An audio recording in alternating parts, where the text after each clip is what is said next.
Hello and welcome to the Kabaddi Adda powered bye sportsbet.io। आज का हमारा शो थोड़ा खास होने वाला है क्योंकि आज के शो में हम सिर्फ मैचेस की नहीं बल्कि कुछ प्लेयर्स की बातें भी करने वाले हैं। काफी फैंस के मन में क्वेश्चंस थे इन प्लेयर्स को लेकर, तो वेटरन डिफेंडर रोहित राणा जी के साथ आज हम ये सारी चीजें डिस्कस करेंगे इन द कबड्डी अड्डा।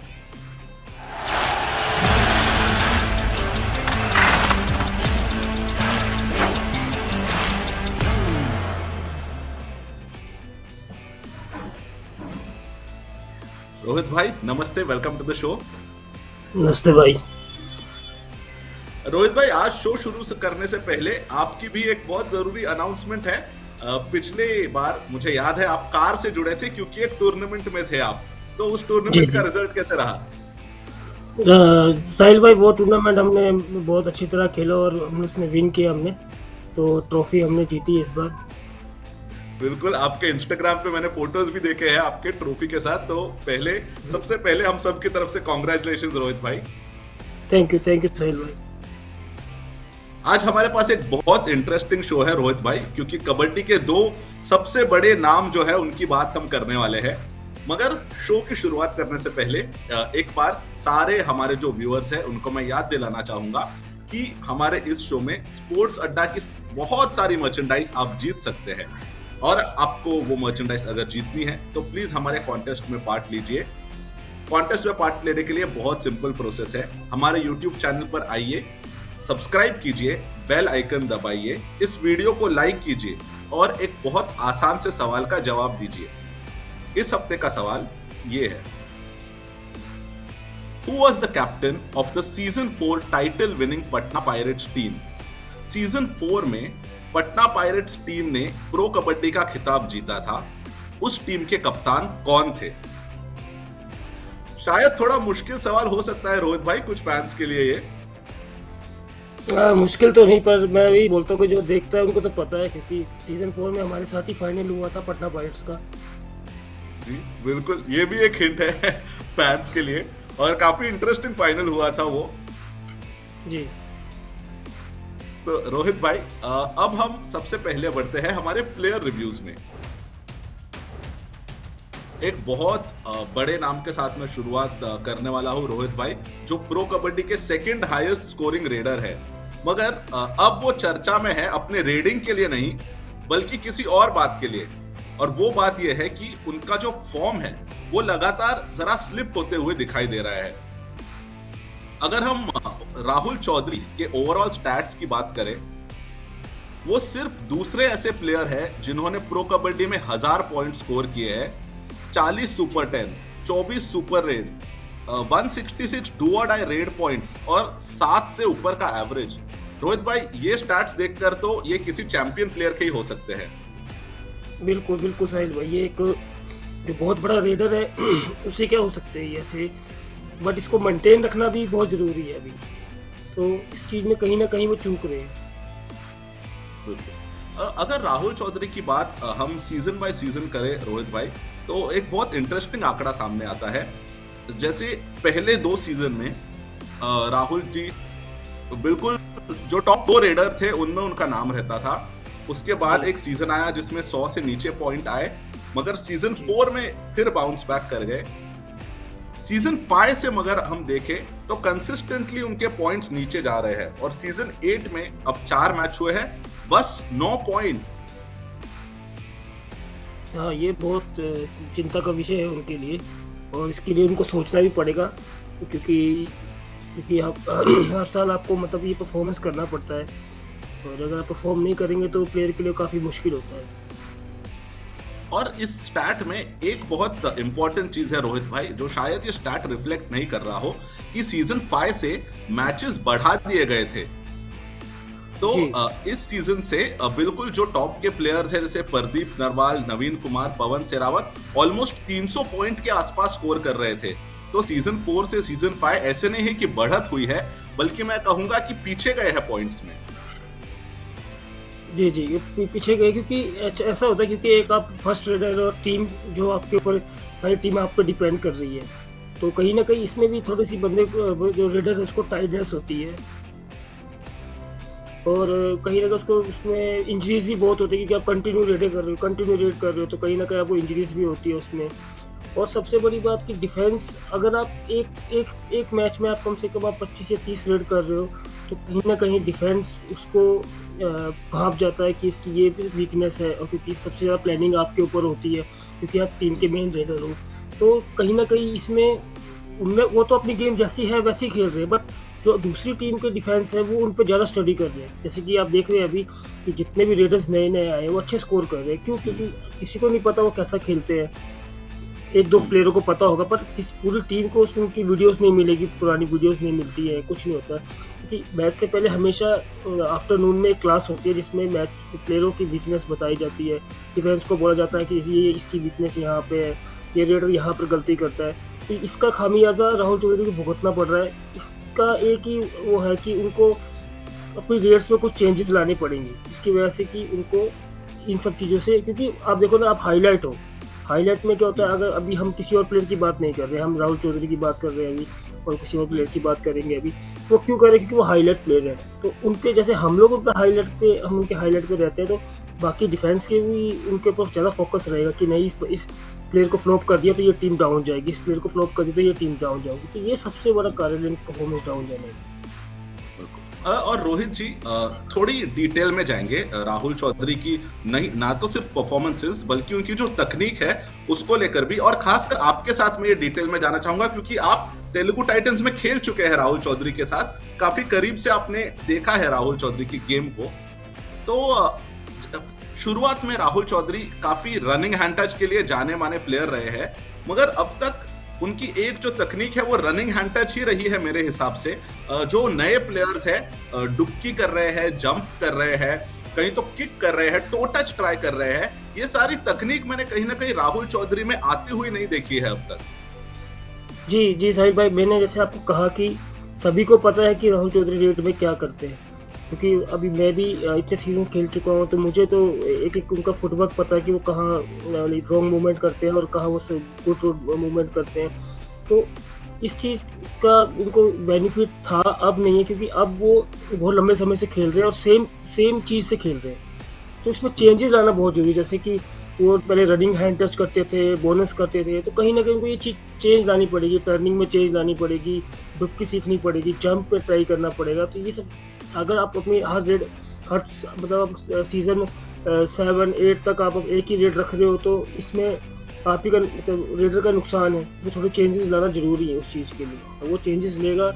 ऐसा नहीं कि वो अनफिट है, राहुल चौधरी बहुत अच्छे प्लेयर है और फिटनेस के मामले में बहुत हमेशा एक्टिव रहते हैं, फिटनेस के लिए बहुत माने जाते हैं, ठीक है। तो उसके लिए कोई प्रॉब्लम नहीं, बस जो टेक्निक है थोड़ा, जिनको पता है मेरी ये वीकनेस है, यहाँ मैं कैच खा रहा हूँ, इस मूवमेंट में मैं कैच खा रहा हूँ, तो उनको वो मूवमेंट छोड़ के कोई दूसरा मूवमेंट अपनाना चाहिए, मेरा मानना ये है। रोहित जी, और एक आखिरी सवाल, और शायद ये सबसे जरूरी सवाल हो सकता है इसमें, क्या कहीं आपको लगता है राहुल चौधरी को एक मेंटल ब्लॉक आ गया है कि कहीं ना कहीं मेंटली भी एक चीज खुलने की जरूरत है? सिर्फ तकनीक की बात नहीं है, तकनीक करेंगे, शायद स्पीड पे वर्क करेंगे, फिटनेस वर्क करेंगे, मगर मेंटली जब वो रेड के लिए जाते हैं, हमेशा जब रेड से वापस भी आते हैं, देखा जाता है कि काफी गुस्से में रहते हैं, काफी चीजों में ऐसा लगता है उनपे काफी प्रेशर है। बिल्कुल जो वो एक खुशी होती है रेडिंग की, वो जो एक्साइटमेंट होती है, वो कहीं ना कहीं वो रेड पे जाते हैं वो दिखाई नहीं देता।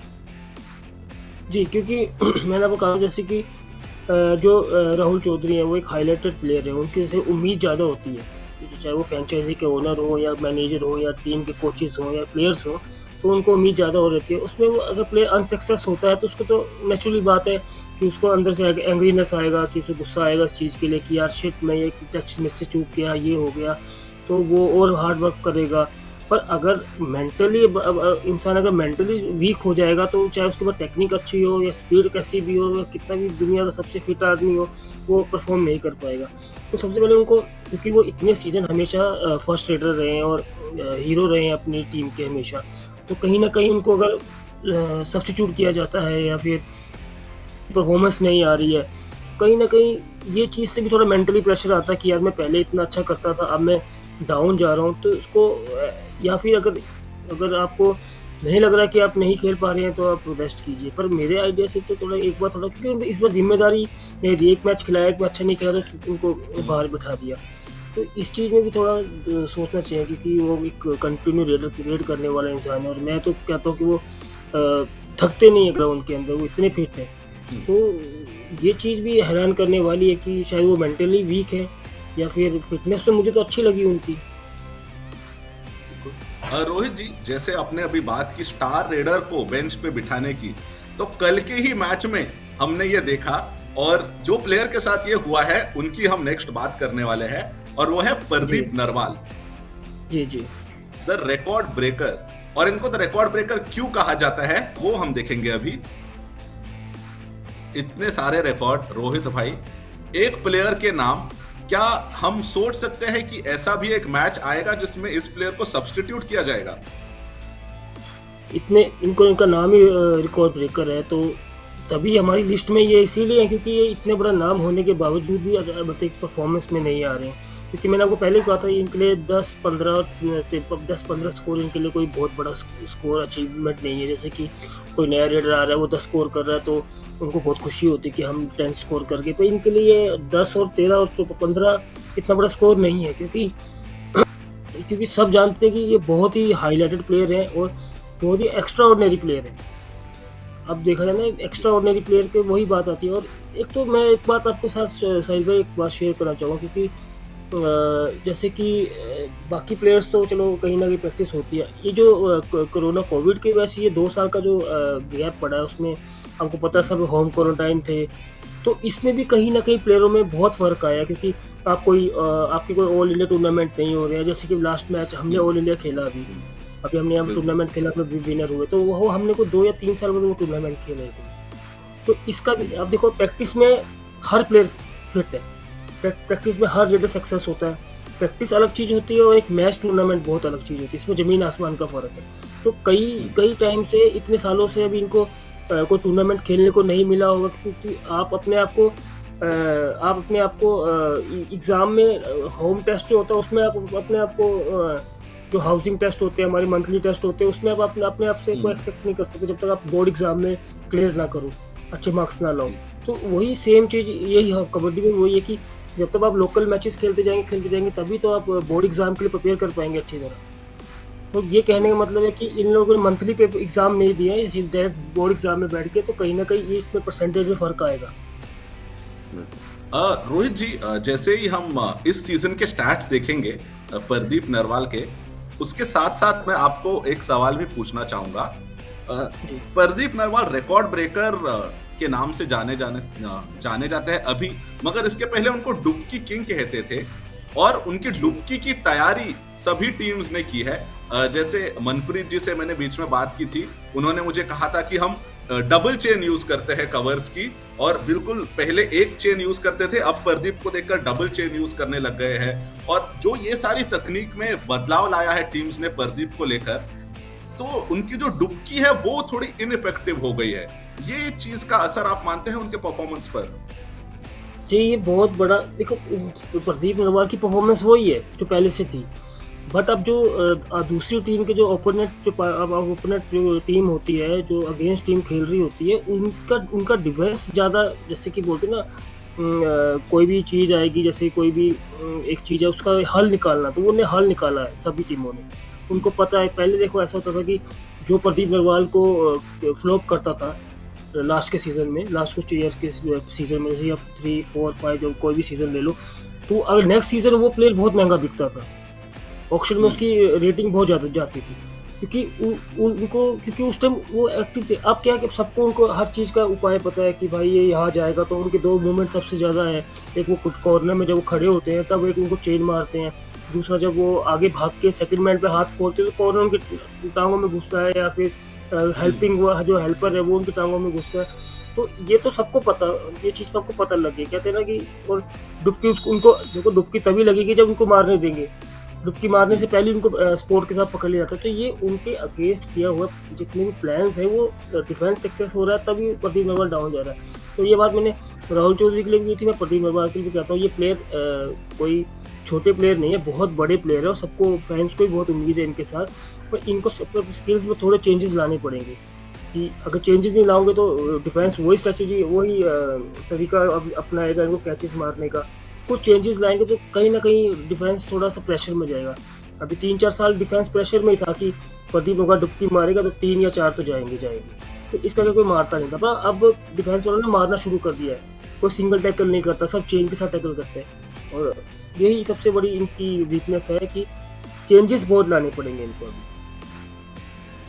रोहित भाई, प्रदीप नरवाल की एक बात जो शायद इस बार अलग हो, जैसे पहले के सीजन्स में भी फाइनल खेले हैं वो, और गुजरात के अगेंस्ट तो उस समय highest scorer of the final रहे हैं। एक टीम जिसमें फजल, अबू अजहर, सुनील, परवेश ऐसे डिफेंडर्स थे। उसके पहले भी काफी अच्छे अच्छे डिफेंसेस का तोड़ निकाला है।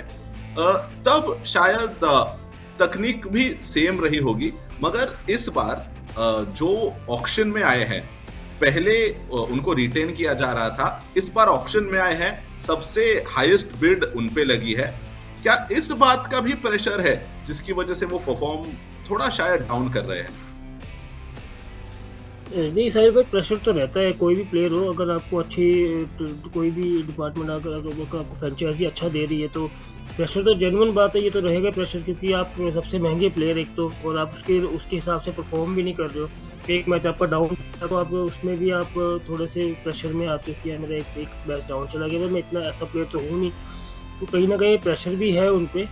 बट मुझे लगता है अगर भगवान ना करे अगर उनको कोई इंजरी है, अगर कोई इंजरी है तो मेरे आइडिया से उनको रेस्ट बहुत मैं बोलूँगा कि ये सीज़न है, आप ये मत देखिए कि आपको सबसे ज़्यादा प्रेशर दिया गया, आप ये देखिए कि आपकी अगले आने वाले मैचेस, आप आने वाले सीज़न खेलने हैं आपको अच्छी तरह। तो अगर आपको इंजरी है तो आपको रेस्ट लेनी चाहिए, मेरा मानना तो ये है, अगर इंजरी है तो। बिल्कुल।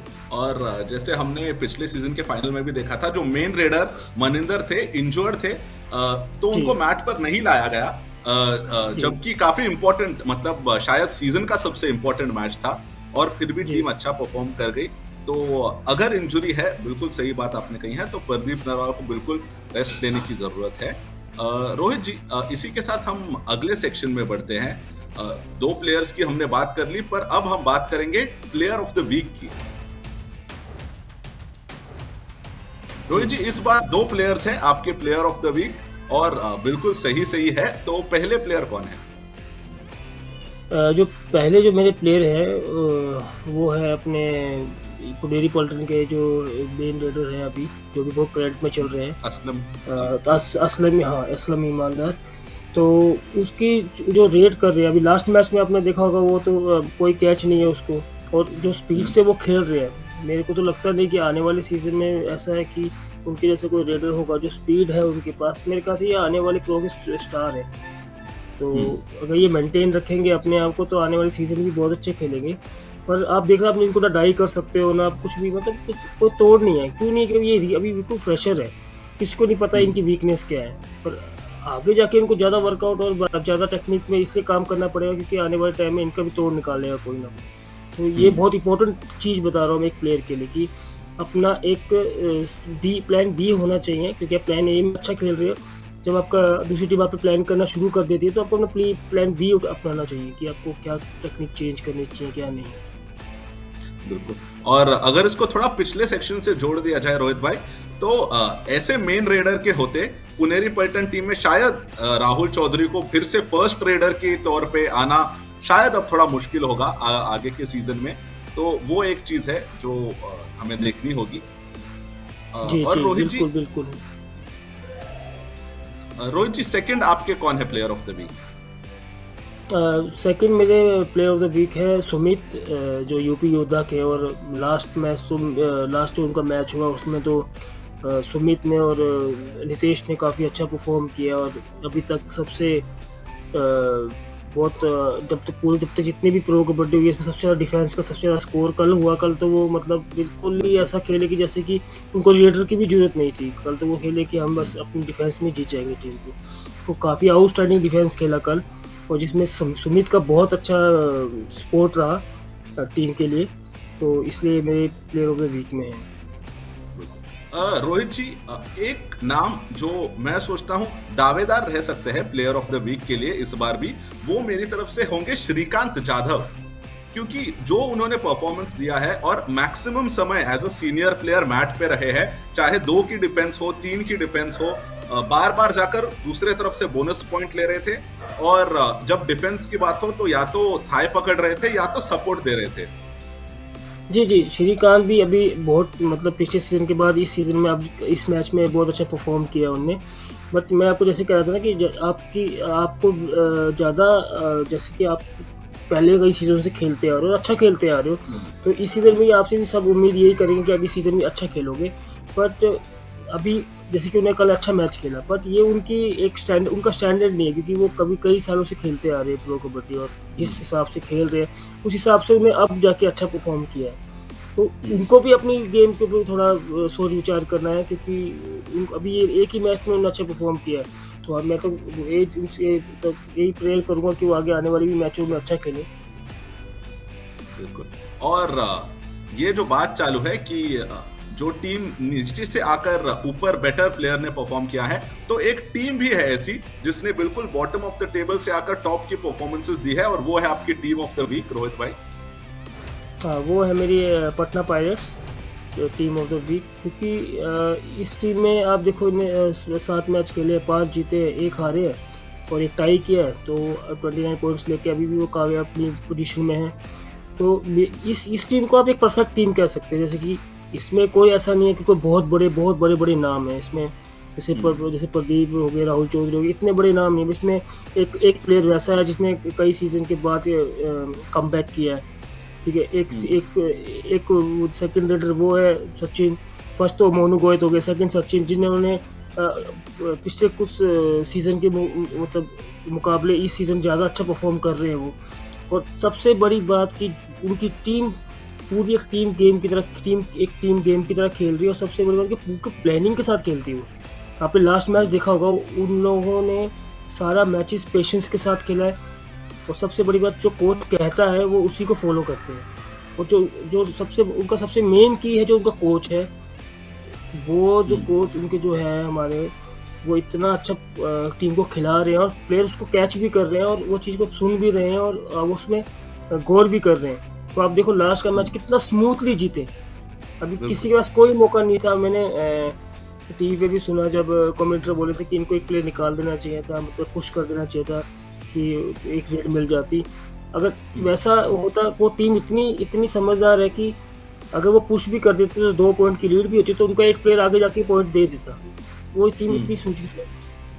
आपको बात बताओ, सर्विसेज के जो प्लेयर होते हैं, सर्विसेज और रेलवे के प्लेयर ऐसे प्लेयर होते हैं जो बहुत माइंड से खेलते हैं, बहुत ज़्यादा प्लानिंग के साथ खेलते हैं।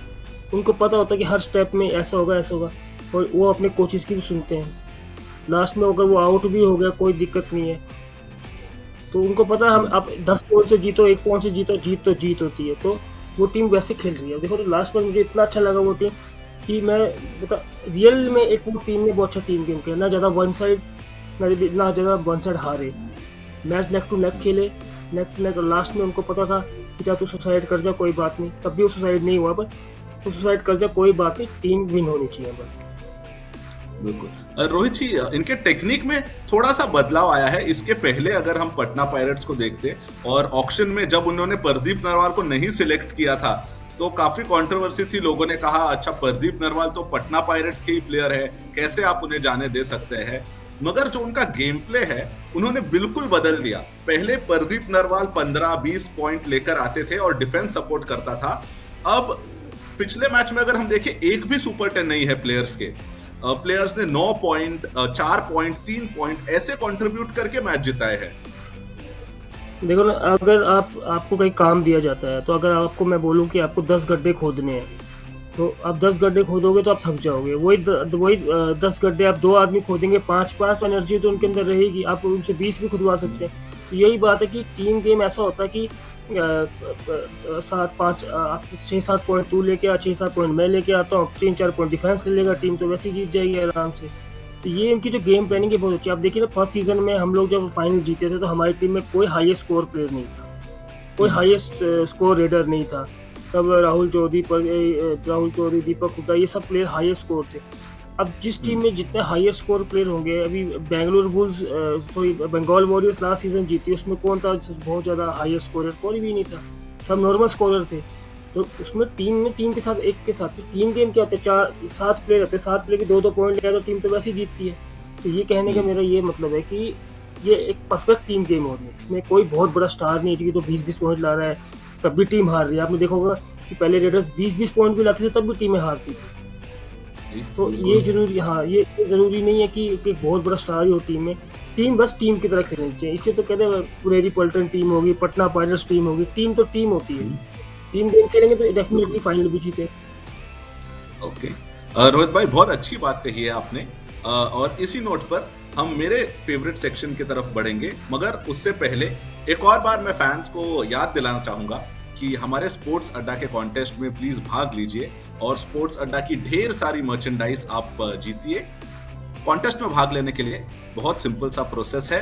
यूट्यूब पर आइए, चैनल को सब्सक्राइब कीजिए, बेल आइकन को दबाइए, वीडियो को लाइक कीजिए और एक बहुत सिंपल से सवाल का जवाब कमेंट्स में दे दीजिए। इस बार का सवाल, Who was the captain of the season 4 title winning Patna pirates team? Season 4 में पटना पायरेट्स टीम ने प्रो कबड्डी का खिताब जीता था। उस सीजन में उनके कप्तान कौन थे? और इसी के साथ रोहित भाई, जैसे हम पिछले शो से कर रहे हैं, पिछले शो के विनर का नाम मैं अनाउंस करना चाहूंगा। पिछले शो के हमारे विनर रहे हैं ओमकार बेलोशे। और पिछले समय का सवाल था कि वो कौन से एकमात्र फॉरेन कप्तान हैं जिन्होंने प्रो कबड्डी का खिताब अपनी टीम के लिए जीता है। रोहित जी, क्या था इसका जवाब? जी, इसका जवाब तो कौन से फॉरेन प्लेयर थे? जी, पिछले सीजन ही जिन्होंने बंगाल वॉरियर्स के लिए खिताब जिताया था। हाँ, नबी बख्श। बिल्कुल जी। तो बहुत आसान सा सवाल था और ओमकार बेलोशे जी, कॉन्ग्रेचुलेशंस, आप रहे हैं हमारे विनर। तो रोहित भाई, अब बढ़ते हैं मेरे फेवरेट सेक्शन में, जो है पॉइंट या एम्प्टी रेड। जो पहली बार हमारा शो देख रहे हैं उनके लिए मैं बस छोटा सा एक एक्सप्लेनेशन देना चाहूंगा। इस सेक्शन में क्या होता है, मैं कुछ स्टेटमेंट्स या वाक्य कहता हूं और रोहित जी अगर उनसे एग्री करते हैं तो वो कहते हैं पॉइंट, अगर डिसएग्री कहते हैं तो वो कहते हैं एम्प्टी रेड। रोहित भाई, मेरी जो पहली रेड है, यूपी योद्धा की टीम प्रदीप नरवाल के बिना ज्यादा सेटल दिखाई दे रही थी। ये आपका पॉइंट है, क्योंकि वैसे ही ऐसा ये आपका पॉइंट है, क्योंकि इसमें सेटल, क्योंकि मेरे को लगता है ऐसे कि प्रदीप नरवाल को इंजरी है। मुझे ऐसा लगता है कि कभी कभी क्या होता है कि टीम की अंदर की बात बाहर नहीं निकलती, पर प्लेयरों को ये फील होता है कि शायद इसको इंजरी है, क्योंकि इंजरी नहीं होती तो प्रदीप के लिए को स्कोर करना कोई बहुत बड़ी बात तो है नहीं, तो इसलिए वो स्कोर कर लेगा।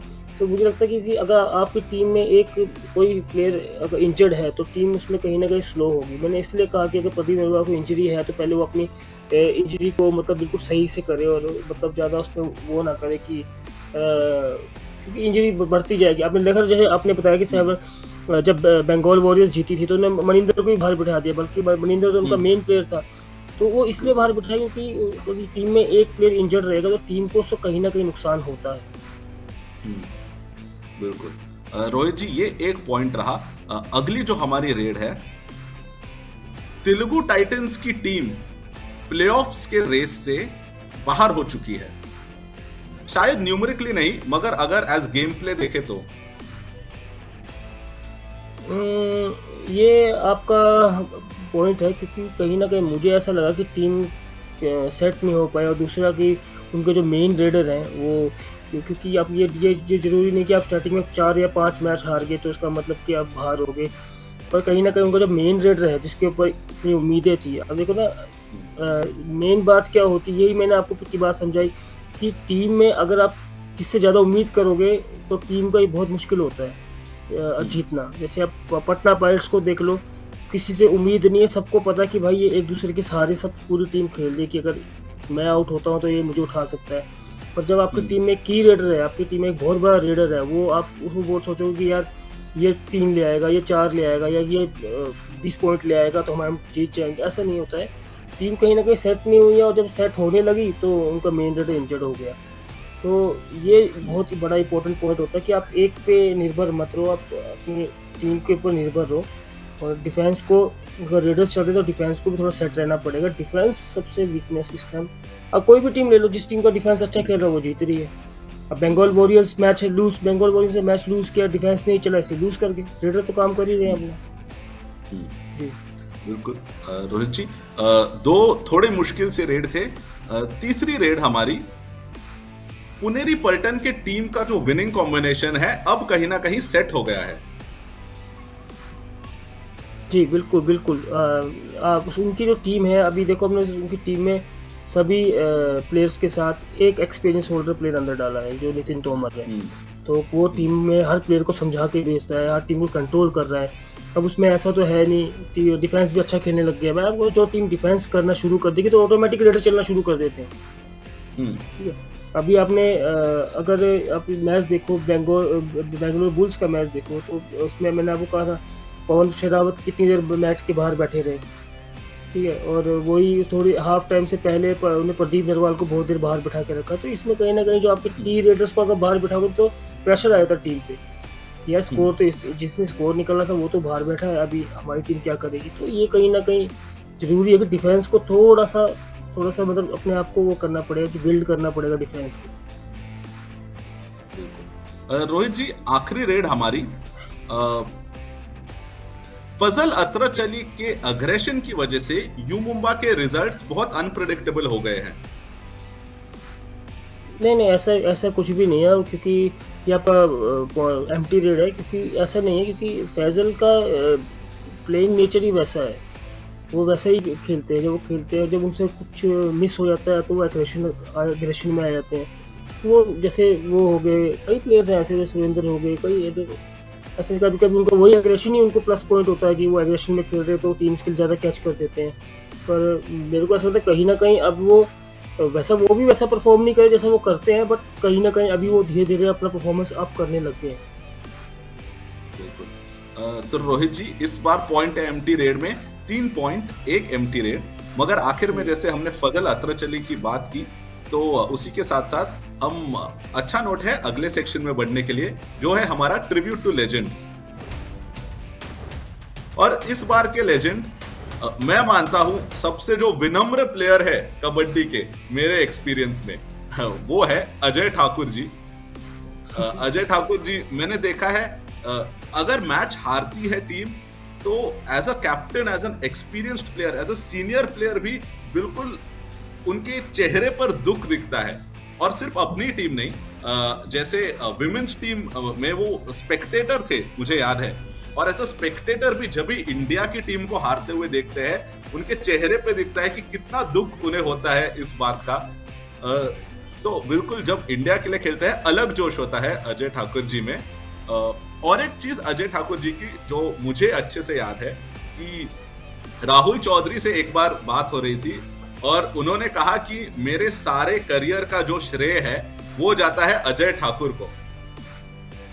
और वो क्यों है, बहुत अच्छी सी स्टोरी उन्होंने शेयर की थी कि एक ऑल इंडिया टूर्नामेंट था और उसमें अजय ठाकुर स्टार प्लेयर थे, मगर फिर भी उन्होंने देखा कि ये यंग प्लेयर है राहुल चौधरी, ये अपना करियर बना सकता है, तो उन्होंने बार बार राहुल चौधरी को आगे भेजा रेड करने और खुद पीछे रह गए। और फिर भी उन्हें बेस्ट रेडर का खिताब जब दिया गया स्टेज पर, तो उन्होंने कहा मैं ये खिताब डिजर्व नहीं करता हूं, ये जो नया लड़का है राहुल चौधरी, इसने इतना बढ़िया किया है, इसके लिए वो खिताब है। और उसे स्टेज पर बुलाकर अवार्ड ही नहीं बल्कि जो इनाम राशि थी वो भी राहुल चौधरी को दे दी। तो इससे बड़ी बात रोहित राणा जी एक प्लेयर की क्या हो सकती है। जी बिल्कुल बिल्कुल। अजय ठाकुर के मेरे से अच्छा तो कोई नहीं जानता होगा, क्योंकि हम बचपन से साथ में खेले हैं और हमने अपने कैरियर का भी शुरुआत साथ में करी है और हम लोग हमेशा रूम पार्टनर रहे हैं और मेरा फैमिली रिलेशंस भी काफ़ी अच्छे हैं उनके साथ। तो एक तरह से हमने 20 साल मैच को शेयर किया आपस में, हमने एक ही साथ खेला है, हिमाचल के लिए खेले हैं, साथ में रहे हैं, हर लोकल टूर्नामेंट साथ में खेला है, एयर इंडिया में हम साथ में खेले हैं। तो मतलब एक बहुत ही, और आपको पता है वो बाय नेचर बहुत अच्छे आदमी है, बाय हार्ट भी बहुत अच्छे आदमी है। उनको किसी चीज़ की ना ग्रीड नहीं है, वो किसी लालची नहीं है वो किसी चीज़ के लिए, मतलब उनको किसी को मतलब उन्होंने मेरे को हमेशा बोलते थे कि यार मैं शादी तभी करूँगा जब मैं एशियन गेम खेलूँगा। तो उनका फिर हम लोग ऐसे ही हम लोग बहुत ही जिगरी हैं आपस में, तो हम ऐसे ही मज़ाक उड़ाते थे क्योंकि उनका फर्स्ट इंडिया में खेले थे वो इंडोर एशियन गेम, उसमें काफ़ी लंबा गैप पड़ गया था। तो हमने बोला यार तू टाइम से शादी कर ले तो उम्र निकल जाएगी तेरी, शादी कर ले, शादी कर ले। कि बोलता नहीं मैं खेलूँगा तभी जब मेरी गाड़ी के ऊपर मतलब शादी तभी करूँगा जब मेरी गाड़ी के ऊपर बत्ती लगेगी। तो मतलब उसने उसी चीज़ की तैयारी रखी। तो आप सोचो इतना लंबा ब्रेक करने के बाद उनके बीच में सर्जरी भी हुई, कई सर्जरियाँ उनकी हुई बीच में टूर्नामेंट के दौरान। तो कहीं उनके मुँह में सर्जरी हुई, उनके नी की सर्जरी हुई, 2-2 टाइम तो उनकी नी की सर्जरी हुई है। तभी और मैं आपको एक साइड वाले के बारे में ख़ासियत बता दूँ, वो इंसान हार मानने वालों में से नहीं है। और मुझे आपको एक बात मैं और बहुत बड़ी बात बता दूँ कि जिस दिन वो कबड्डी छोड़ेंगे ना तो उनको वो भी बर्दाश्त नहीं होगा कि मैं कबड्डी छोड़ रहा हूँ, वो इतना प्यार करते हैं कबड्डी से। और इसमें जितना भी उनको सब कुछ कराने का श्रेय जो भी है, वो उनके फादर के ऊपर जाता है। मैं आपको एक स्टोरी सुनाता हूँ। मेरे को रात को फ़ोन आया कि अजय ने बोला कि मेरे गाँव में राड़े में गाँव में टूर्नामेंट है, हम लोग एक टीम बनाएँगे और खेलेंगे। तो तू ऐसे कर, तो रात को ही आ जा। तो मेरे घर से इनका घर कम से कम कोई 5-6 घंटे का रास्ता है। तो मैं रात को ही बस में बैठा, सुबह 3 बजे में इनके वहाँ के घर के नियर बाई एक चौक है वहाँ पहुँच गया और वहाँ से मैं पैदल चला गया। पैदल जाने के बाद मैं रात को इनकी घर की दीवार मैंने क्रॉस करी, इसका कमरा खुला रहता था, मैं आके जाके सो गया। तो सुबह ये उठ के ग्राउंड चला गया, पर इनके फादर को नहीं पता था कि मैं आया हूँ। तो इनके फादर ने वहीं से, मैं कंबल और सर्दियों का टाइम था, मैं रजाई ओढ़ के सोया हुआ था। इनके फादर बाहर से डंडा लेके आए, उन्हें जोर जोर के मारना शुरू कर दिया रजाई में। और जब मैंने रजाई हटाई और मैंने देखा, मैंने अंकल मैं हूँ। उन्हें पंजाबी में गया, पुत्र तू कब आया, मतलब बेटा तू कब आया। मैंने अंकल मैं रात को 3 बजे आया। बोला सॉरी बेटा सॉरी, मेरे को लगा आज ग्राउंड नहीं गया तो मैंने इस करके मारा। मैंने अंकल जी मैं अभी जा रहा हूँ ग्राउंड। बोले नहीं तू रेस्ट कर, तो 3 बजे आया तो रेस्ट कर, अब मैच खेलना शाम को। तो आप देख लो कितने वो पंचुअल थे कि अगर अजय ग्राउंड भी ना जाए तब भी वो हमेशा ऐसे रहते थे कि गया या नहीं गया, ये डाइट खाई या नहीं खाई, आज शाम को प्रैक्टिस पे गया नहीं। तो कोई भी लोकल टूर्नामेंट खेलते थे, उनके फादर और उनके ब्रदर, ये दोनों जो हमारे सीनियर है, उनके ब्रदर है जो वो हमारे सीनियर है। और मैं उन लोग को ही देख के, मेरे को जो खेलने का शौक चढ़ा था वो उनके बड़े भाई को देख के चढ़ा था कि उनके ब्रदर भाई बहुत अच्छे प्लेयर थे अपने टाइम पे। वो लेकिन उस टाइम इतना पॉपुलरिटी नहीं थी, वो हिमाचल पुलिस में है वो। तो मैं उनको देख के, उनके गाँव के प्लेयरों को देख के बहुत मतलब इंस्पायर हुआ था कि यार ये कबड्डी इतनी अच्छी गेम है। तो फिर मैंने खेलना शुरू किया। तो ऐसे बहुत सारे किस्से हैं उनके साथ मेरे। आप किसी ना मिलोगे तो किस्से सुनाऊंगा तो किस्से ख़त्म नहीं होंगे कि मतलब तो इतने मजाक, मतलब मेरा आप दोनों इतने आपस में इतना मजाक करते थे कि आज भी हम कभी साथ में बैठते हैं ना तो हम यही बात करते हैं, यार राणे हम पहले कैसे होते थे, अब कैसे हो गए हैं, अब हमारे पास टाइम नहीं है मिलने का। पहले हम साथ रहते थे, साथ घूमते थे, आज हम लोग को इतना काम आ गया है। होता ही है, ये तो सच जेन्युइन चीज़ है। तो एक सबसे बड़ी बात है कि जिस दिन वो कबड्डी छोड़ेंगे तो सबसे ज़्यादा दुख होगा उनको, उनके फैंस को भी। और रोहित जी, ये सेक्शन खत्म करने से पहले मैं एक बात जो अजय जी ने एक बार शेयर की थी वो कहना चाहूंगा, क्योंकि इतनी खूबसूरत बात उन्होंने कही है। उन्होंने कहा था कि जब आप मैच छोड़ोगे, जब आप कबड्डी से रिटायर हो जाओगे, तो शायद कोई ये याद नहीं रखेगा कि इसने कितने आंकड़े बनाए हैं, कितने नंबर्स है, कितने रिकॉर्ड है, पर इंसान ये जरूर याद रखेगा कि कितना अच्छा इंसान था ये इंसान था। इसकी वजह से मैं हर फैन को, हर किसी को बिल्कुल हंस के मिलता हूँ और किसी से गुस्से में या ऐसे बात बिल्कुल नहीं करता। जी बिल्कुल बिल्कुल बिल्कुल, बहुत सॉफ्ट हार्टेड है। मैं वो तो बहुत सॉफ्ट हार्ट के है वो। मैं कहता हूँ उनके कई चीज़ें ऐसी है उनकी ना जो आपको कभी कभी आपको हंसी भी आएगी और कभी कभी आपको लगेगा कि यार अभी बचपना अभी भी जिंदा है उनके, बचपना अभी भी जिंदा है उनके अंदर। ये बस इतना ही बोलूँगा मैं। और रोहित भाई, इस पॉजिटिव नोट पर हम बढ़ते हैं आखिरी सेक्शन में, जो है राणा की रेड। इस सेक्शन में रोहित भाई हमें आने वाले मैचेस के उनके प्रेडिक्शंस बताएंगे, जो अब तक काफी हद तक सही रहे हैं। तो मुझे भी जानना है कि क्या प्रेडिक्शंस है रोहित भाई के। पहली मैच जो आज होने वाली है, north versus south, Tamil Thalaivas versus Haryana Steelers. हाँ, ये Tamil Thalaiva. Okay. Jaipur Pink Panthers versus Dabang Delhi. Dabang Delhi. Okay. और एक interesting match Patna Pirates versus U Mumba. बोल सकते हैं यू मुंबा। ओके ओके, बहुत ब्रेव प्रेडिक्शन है ये आपका, क्योंकि ये मैच के रिजल्ट बहुत मुश्किल होगा प्रेडिक्ट करना। अगला match Telugu Titans versus Gujarat Giants. Gujarat Giants. Okay, Haryana Steelers versus UP Yoddha northern derby. Haryana Steelers. Dabang Delhi versus Bengaluru Bulls. Dabang Delhi. Bengal Warriors versus Tamil Thalaivas. Bengal Warriors versus Tamil Thalaivas. Tamil Thalaivas. Okay, और आखिर में जिसे हम कहते हैं महाराष्ट्र डार्बी, बहुत famous match U Mumba versus Puneri Paltan. हाँ, ये मैच बहुत टफ होगा, मेरा यू मुंबई जीतेगी इसे। ओके, तो रोहित जी सारे प्रेडिक्शंस आपके हमने लॉक कर लिए हैं। पिछले हफ्ते आप पुनेरी पल्टन की तरफ से थे, इस बार यू मुंबा के तरफ से है, उनके खिलाफ जो मैच है। तो देखते हैं आपके प्रेडिक्शंस सही होते हैं, और अगर नहीं होते हैं तो क्यों सही नहीं होते हैं, ये भी हम डिस्कस करेंगे अगले शो में। रोहित जी, थैंक्स अ लॉट हमारे साथ जुड़ने के लिए। थैंक यू साहिल भाई। और मैं हमारे व्यूअर्स को एक आखिरी बार कहना चाहूंगा, अगर आपको हमारे एपिसोड्स पसंद है तो प्लीज हमारे चैनल को सब्सक्राइब कीजिए और बेल आइकन दबाइए, ताकि हमारे एपिसोड्स जैसे ही आए आपको पता चले और आप हमारे एपिसोड्स देख सके। प्लीज आपके जो भी सवाल है या जो भी ऑब्जर्वेशंस है कमेंट्स में हमारे लिए छोड़ दीजिए, और हम आपके कमेंट्स पढ़ के बिल्कुल कोशिश करेंगे कि आपको जो चाहिए वो चीजें हम इस शो में डिस्कस करें। तो अगले एपिसोड तक मैं आप सबसे इजाजत लेना चाहूंगा। मैं हूं साहिल गांगुडे और ये है द कबड्डी अड्डा।